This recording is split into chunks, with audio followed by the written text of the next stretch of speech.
Nagsalita na mga kababayan yung DOJ. Bumuo na po ng tracker team para po sa pagsilo kay Atty. Harry Roque.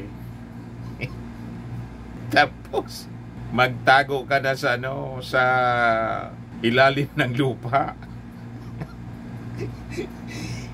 Tulad ni Pacquiao. Pero si Pacquiao po nahuli pa rin. Sabi ni Sara Duterte, tinanong ng mainstream media, tingin mo niya, nasaan si Pastor ngayon? Nasa langit niya. O ngayon, itong si Atty. Roque, saan kaya magtatago? Alangan man sa langit din. Baka langit-langitan lang. Mas bagay sa doon sa ilalim ng lupa magtago kasama si sino ngayon yung niya? Yung laging kasama sa pag-travel. Para naman po may kasama sa paliligo. Hindi ba? Yan ang latest report ngayon. DOJ top Interpol for Harry Roque arrest. Palace denies political persecution. Hindi man po ito political persecution. Sabi ng DOJ, this is not political persecution. This is prosecution. Tama. Nililihis po sa totoong issue ni Harry Roque. File photo po ito kasi ngayon po hindi na ganyan ang itsura ni Harry Roque. Nangayayat na po. Malnourished na. Hindi na siguro makakain ng maayos. Hindi makatulog. Yun mga kababayan dahil sa kanyang katarantaduhan. Kaya sabi po ni DOJ Assistant Secretary Miko Clabano, we will have to go through diplomatic channels. And marami yang diplomatic channels available. Pwedeng direkta makipag-usap sa gobyerno kung saan ang accused. Pwede rin tayong dumaan sa iba't ibang international organization. Kasama na rin dyan yung Interpol. Kailangan nating dalhin ng tao mismo doon sa korte. That is the only time na magkakaroon ng jurisdiction ang court over that person. And that is the only time na pwedeng magsalita ang court doon sa trial niya. O ngayon, yung CIDG naman po, sa pamumuno ni General Torre, nag-deploy na po ng tracker teams. Talagang susundan na po yung anino ni Harry Roque. Tapos, lalo ito mga kababayan, hindi makatulog si Atty. Harry Roque. Ayan The CIDG has deployed tracker teams nationwide to apprehend Harry Roque, Cassandra Ong, and 49 others were the subjects of a warrant of arrest for qualified trafficking in persons. The National Operational Support Unit said in a statement ngayong araw na to.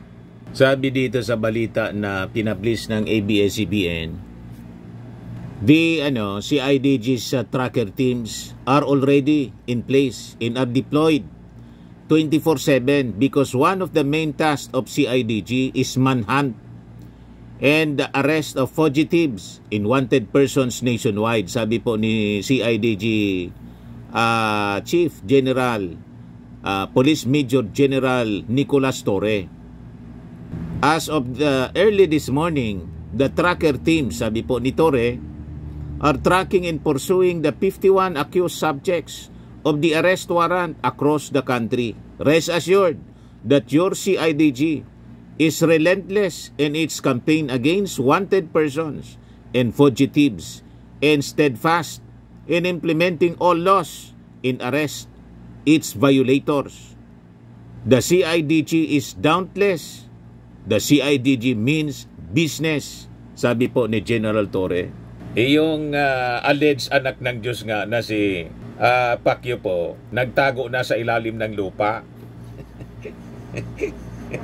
Ginamitan po ng mga detektor.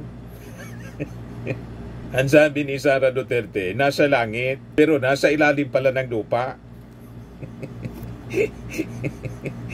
Nagkonsulta siguro po sa hari ng ilalim ng lupa. Hindi pa rin makalusot mga kababayan. Alleged anak ng Diyos na yon, appointed son of God pala, na kayang sabi niya ipatigil yung lindol, pero hindi kinaya si General Torre po. Ito pang si Atty. Roque makalusot. Malamang hindi na po mag-live si Atty. Roque, mag-upload pa ng video, mawala na lang siguro. Kasi baka matrack kung saang lugar in-upload. May mga gamit, sophisticated na mga equipment po yung ating mga authorities, yung CIDG, pati yung ating yung Interpol po. Malamang sa malamang pag lumabas mga kababayan si Atty. Roque para makipagkita kay Marlica, baka madamay pati si Marlica, pusasa na rin. Kalad ka rin papunta dito yung dalawa sa Pilipinas kasi may kaso na rin si Marlica. Matagal nang may kaso. Katoning kinaso siya. Yung isang yung designer po na nagpa-press con sa amin noon, kinaso siya sa Amerika at saka dito sa Pilipinas.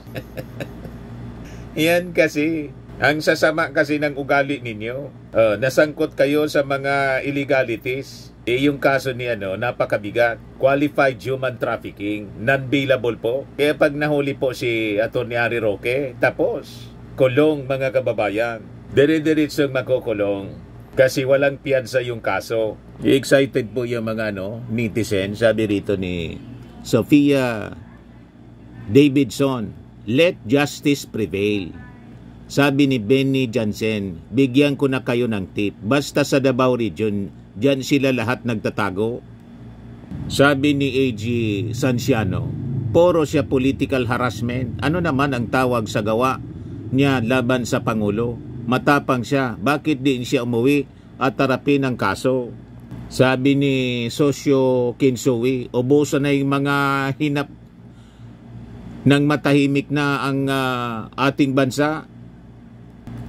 Sabi ni Marie Claire Concepcion, naalala ko yung sagot ni PBBM about SA sa pala. About sa threat ni BP Sara kay PBBM at FL at Martin. Feeling ko malapit-lapit na din yon. Malapit na po din talaga kasi ang latest na balita nga, si Sara Duterte nag-file ng supplemental affidavit doon sa kaso na sinampa po sa DOJ. Ayan report ng ABS-CBN, Sara Duterte camp to file supplemental affidavit versus sedition, grave threat, RAPS. Diba? Sunod-sunod yan mga kababayan. Hindi man yan titigilan na. Kasi po, sila yung may kasalanan. Inubos nila yung sinagad-sagad nila yung kasamaan. Diba? Alangan man hindi sila papanagutin mga kababayan sa kanilang mga masasamang gawain. Kaya sabi po ni Antonio Velasco ni Hobla, yari ka ngayon, gandang hari, magtago ka na sa ilalim ng lupa at ukayin ka na din ni General Torre tulad ni Kibuloy. Diba? Sabi ni Katrina Villa, dapat ikansin na ang passport ni Harry Roque, sigurado yun ang susunod pong aksyon. Sabi po ni Warlito Laguatan, Agtang, para sa tunay na pagbabago, aristuhin ang mga may sala sa batas. No one is above the law. Tama po. Pro-loblo po ang pinapairal ngayon ng ating Pangulong Bongbong. Sabi ni Ren Everest, ayan, Ren Everest, sana nga bukas na agad mapusasa na yang si hari na yan. Sabi ni Mary Ann Lunes, ayan na, mahuli na kayong mga hudas ng bayan. Diba? Lahat pabor mga kababayan sa aksyon ng ating gobyerno. Kasi kitang-kita naman po kung sino ang mga gumagawa ng katarantaduhan. Diba? Sagad sa buto ang kanilang mga kasamaan.